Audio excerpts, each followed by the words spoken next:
हम आपके साथ हैं सौरभ। आज दिल्ली के इंडिया गेट से यहाँ पर मजदूरों की और जो अनस्किल्ड आदमी है इन लोगों की आवाज उठाने के लिए, सरकार से मांग करने के लिए दिल्ली के इंडिया गेट पे आए हुए हैं। हमारे साथ हैं, क्या नाम सर अपना? दिनेश श्रीवास्तव। दिनेश श्रीवास्तव। सर आप कहाँ से आए हैं, कहाँ रहते हैं? बस सर यहीं पे मजदूरी करते हैं, पास में ही 2 किलोमीटर दूर। वैसे रहने वाले कहाँ के हो? यूपी से हूँ। यूपी से? हाँ जी, हाँ जी। अच्छा, आप यूपी से दिल्ली आए हुए हैं? हाँ जी, हाँ जी। यहाँ आप क्या काम करते हैं सर?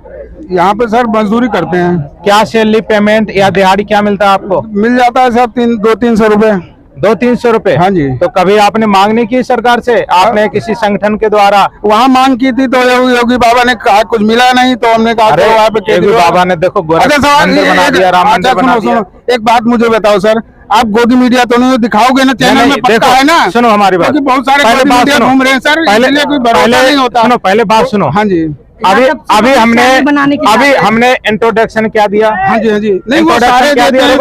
हाँ जी। पहले बात सुनो। हाँ जी। हमने इंट्रोडक्शन क्या दिया? हाँ जी।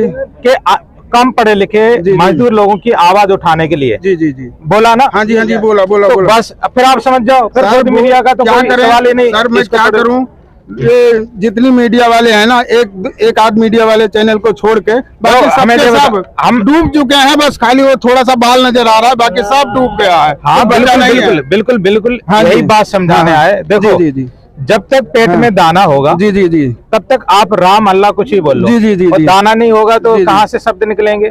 बिल्कुल सही बात है, बिल्कुल सही। आज की डेट में अगर आपको जी कुछ होता है, आप हिंदू हो या मुसलमान हो, अगर आपको कुछ होता है, पुलिस केस होता है या कोई परेशान करता है, तो बताओ आप किसके पास जाओगे? भैया पुलिस के पास जाएंगे। नहीं, पुलिस ने तो आपको गिरफ्तार कर लिया, फिर कहाँ जाओगे? अब फिर कहाँ जाएंगे? फिर कहीं को जा ही नहीं सकते कहीं। आप बताओ कहाँ जाएंगे? ऐसा है हाँ जी, कि पहले के जमाने में जी जी हर राजा और बादशाहों के कुछ पढ़े लिखे लोग होते थे। नहीं, शुरू से उनको अलग अलग सुनो, उनको अलग अलग तक लाए तो वहाँ से शुरू करिए। उन्हें अलग अलग भाषाओं में, जैसे मौलवी, पंडित, पुजारी लोग बोलते हैं। आज की डेट में एडवोकेट होते हैं जो आज के कानून के ज्ञाता होते हैं। जी जी जी। तो जब भी कोई परेशानी होती है या कोई दबाव होता है, जमीन कोई आपकी कब्जा करता है, लड़ाई झगड़ा करता है, तो आपको पुलिस के पास और दूसरा आपके आसपास जो वकील रहता है उससे सलाह लो। ये तो एक नॉर्मल बात होगी।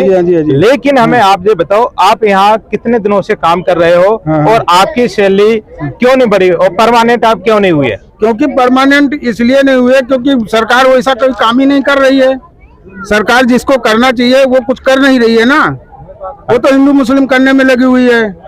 काम रोजगार उनके पास कुछ है नहीं देने के लिए। ठीक है, 500 रुपए चंदा लगा के जाके वहाँ पे, वो भैया मुस्लिम का घर है, जाके वहाँ पत्थर मारो, उनको चाकू मारो, यही सब करवा रही है। और क्या करवा रही है? तो और जो अब नहीं मारते हैं तो कुछ नहीं होगा, और मारेंगे तो 500 रुपए मिलेगा। सुनो, ऐसा है, हाँ जी, कुछ हम सुधरेंगे जी, कुछ तुम सुधरोगे, कुछ हम कट्टरपंथी छोड़े, कुछ तुम छोड़ो जी, तब तो सब लोग भाईचारा से रह पाएंगे। अब हम बोलेंगे नहीं जी हम तो अपने धर्म के कट्टरपंथी हैं, तुम कहोगे हम अपने धर्म के कट्टरपंथी, तो लड़ते रहो, मरते रहो। बिल्कुल सही बात है। रोजी रोटी इसी से। बिल्कुल नेताओं का तो काम है, इसे हम आप पब्लिक को समझना होगा, एक दूसरे को भाई मानना होगा, एक दूसरे को अल्लाह बोल दिया तो हमारा क्या नुकसान हुआ? कुछ नहीं नुकसान। अगर जय श्री राम बोल दिया कुछ नहीं। लेकिन अगर हम इस बात पे अड़ जाए कि नहीं हम अल्लाह नहीं बोलेंगे या राम नहीं बोलेंगे, तो आपस में लड़ते रहो। बिल्कुल सर, बिल्कुल। तो देखो नेता लोग यही तो चाहते हैं, उनकी यही चाहते हैं। इसकी शुरुआत हो चुकी है 2024 से। वो कौन सा है जगह जहाँ हुआ? हमारी बात, तो कौन सी जगह? हमारी इसकी शुरुआत नेताओं ने कर दी है ताकि उनका वोट बैंक बना रहे। देखो जो रडुआ रमंडा है, उनका तो सीधा सिद्धांत है ना। अरे सुनो सर, उनका सीधा सिद्धांत है, ना घर बसा है हमारा, ना बसने देंगे तुम्हारा। अच्छा सुनो, हमारा एक सब लोगों से सजेशन है जी, आज के जब भी कोई बात हो जी, कानून का ज्ञान रखो जी, कानून के अनुसार चलो सर। कानून हमारी बात, हाँ, जो जिससे तुम्हारी रक्षा हो जी, घर बनाओ, बाइक खरीदो, कुछ भी करो जी, हर काम एक नंबर करो जी, ठीक है जी। और जब भी कोई परेशान करता है जी, तो एडवोकेट से सलाह लो जी, जिससे आपका जीवन सुरक्षित रहे जी। अब कट्टरपंथी छोड़ो जी, कोई भी इंसान हो जी, और अपने हक की बात करो। एक मजदूर होता है जी, या व्यापारी होता है, उसका एक ही धर्म होता है। मजदूर का धर्म है मजदूरी करना, व्यापार का धर्म है व्यापारी करना। अब मजदूर कौन है? मजदूर की परिभाषा होती है कि हर इंसान मजदूर है जिसके पास जमीन नहीं है, व्यापार नहीं है, संपत्ति नहीं है, खेती नहीं है, जो दूसरों के घर में, ऑफिस में, कंपनी में काम करके बदले में पैसे लेता है, उस इंसान को क्या बोलते हैं? मजदूर बोलते हैं। तो अब इसमें कोई जाति नहीं है, ना धर्म नहीं है। अगर आप पंजाबी हो, मुस्लिम हो, कोई भी हो, अगर आपके पास गरीब हो, आपके पास कुछ नहीं है, आप दूसरों के यहाँ काम कर रहे हैं, तो आप हो मजदूर। बिल्कुल क्या आप हो? मजदूर। तो पहले तो अपने को ये समझना, आज हमारे साथ आप कहीं मजदूरी कर रहे हो, तो अगर आपको कुछ होगा तो पहले कौन बचाएगा? हम बचाएंगे, क्यों? हम आपके साथी हैं, भाई है। बिल्कुल। तो इसको क्लियर कर लो कि मजदूर की कोई जाति धर्म नहीं होती है, ठीक है? तो अपने हक की आवाज उठाओ कि जो हमें अभी आपको 300 रुपए, आपने बताया 300 रुपए मिल रहा है दिहाड़ी, अब 300 रुपए में घर कैसे चल जाएगा? बिल्कुल नहीं चलेगा। तो इसकी मांग कौन करेगा? मांग हम करेंगे। तो मांग यही तो, लेकिन सुनेगा कौन? अगर नहीं सुनेगा तो अभी आप अच्छा तो 1500 रुपए, 15,000 या 15 लाख रुपए वाला मशरूम खा रहे हैं, एसी में बैठे, हमारी आवाज नहीं सुनेंगे। हम सारी उम्र जंतर मंतर पर पटक जाए धरना करते करते, और उनका तक आवाज नहीं पहुंची। अगर हम अगर पहुंची हो तो बता दो, जाके देखो लाखों आदमी बैठे हुए हैं, सुनो, लाखों आदमी जेल में सड़ रहे हैं। अगर सरकार इतनी ही सुनती तो बेकसूर लोग आज जेल में न पड़े होते। कोई बात नहीं, हिंदू मुस्लिम के नाम पे जिसको मर्जी उठा के बंद कर दिया, जिससे मर्जी जो मर्जी करा, न कोई पूछने वाला न जानने वाला। सरकार उनकी सब कुछ, उनका कोर्ट उनका, कौन करेगा फैसला? मुझे बताओ। हम बता रहे हैं, उसका हर चीज का उपाय होता है जी। अब जैसे आपके जो सरदार के सरदार हैं जी, ठीक है जी, जैसे हर धर्मों के ठेकेदार होते हैं, वे ऊपर अपने पैसे से मिले होते हैं जी, वे उन्होंने नीचे आपको आग डाल दी जी कि भाई आपको तो कट्टरपंथी होना है, आप उस कट्टरपंथी में हो गए तो बर्बाद आप हो गए। उन्होंने तो करोड़ों रुपए लेके डील कर ली। बिल्कुल। तो आप समझो ना कि हमारी रोजी रोटी की बात कौन कर रहा, हमारे लिए सुरक्षा के कानून कौन बना रहा, हमारी सैलरी कौन बढ़ा रहा, दिहाड़ी कौन बढ़ा रहा।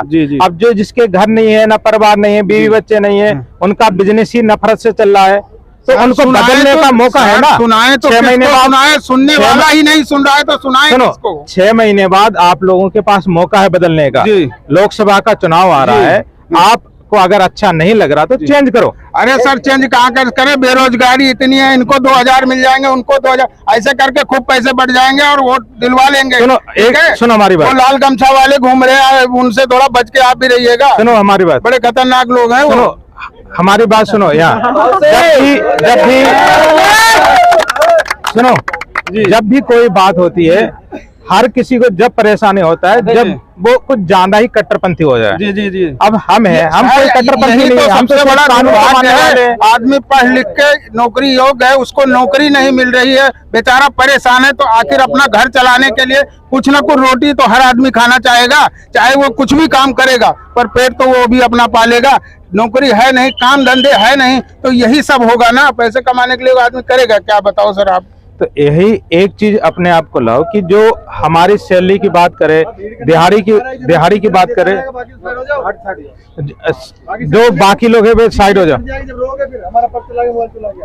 जी पूछिए सर। जो आपकी सैलरी है जी, दिहाड़ी है। अरे आप सुनो, पहले बात सुनो, आप नेताजी हो। हम नेताजी सुनो नहीं है सर। तो पहले बात सुनो, नेताजी ने बात सुनो। हाँ जी। जैसे चुनाव के टाइम पे हम आए जी, हमने बोला भैया आप तो हमारी जाति के हो, रुको। हाँ, पहले बात सुनो। हाँ, पहले हमारे धर्म के हो, हमारी पार्टी के, हमें वोट दे दो। हम चुनाव के टाइम पे तुम्हारे पास खाना खा लिया, चुनाव के टाइम तुम्हारे अंदर 2000 रुपए डाल दिए, ठीक है, जेब में, और एक पहुआ अद्दा दे दिया।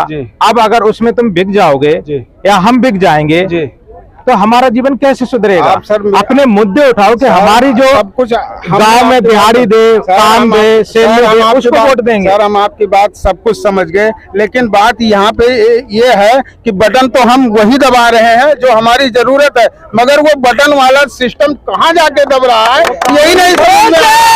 यही कोशिश तो हमने पिछले भी चुनाव में किया, दबाते थे, इसको दब रहा था वो। नहीं बताओ इसको कैसे रोके हम? ऐसा नहीं है वो। अरे ऐसा ही है भाई साहब, उसको बनाने वाले कहीं ऊपर से नहीं आए, हमारे तुम्हारे जैसे इंसान ही बना। तुम हमें अपना गांव का रिकॉर्ड देना, हम बता देंगे सही या गलत है, ठीक है, हम बता देंगे। बात क्या है कि जो पिछला चुनाव हुआ था वो अब कट्टरपंथी में हो गया। पिछला चुनाव हुआ कट्टरपंथी में, आप एक साइड हो गए, एक धर्म के एक साइड हो गए, दूसरे धर्म के एक साइड हो गया।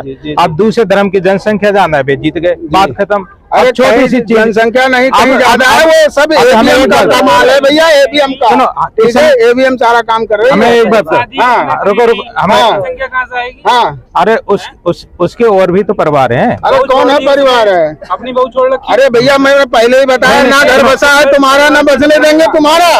वो तो हम समझ गए आपकी, लेकिन देखो इनका कहना है कि अगर हम बटन किसी को दे रहे हैं और वोट किसी को जा रहा है, ऐसा नहीं हुआ। अरे सुनो हमारी बात, हमारी बात, उसमें क्या होता है कि अगर जिस गांव से, जिस एरिया से जी आपने वोट दिया है, अगर उस एरिया से आपका प्रत्याशी नहीं जीता होता, मैं बता दूं। अरे सर बहुत सारे ऐसे प्रत्याशी हैं जो वोट तक नहीं, देखो सर, आप वोटिंग की जगह वोट डालने तक नहीं जा पाए हैं। सुनो सर, आप निष्पक्ष नहीं बोल रहे हो, आप एक नेता की बोली बोल रहे हो। सर नेता की बोली नहीं बोल रहे हैं, निष्पक्ष बोल रहे हैं। आप मजदूरों के लिए हक की बात करोगे। आज की हकीकत है जो मैंने बताया है। नहीं, हम नहीं बोले।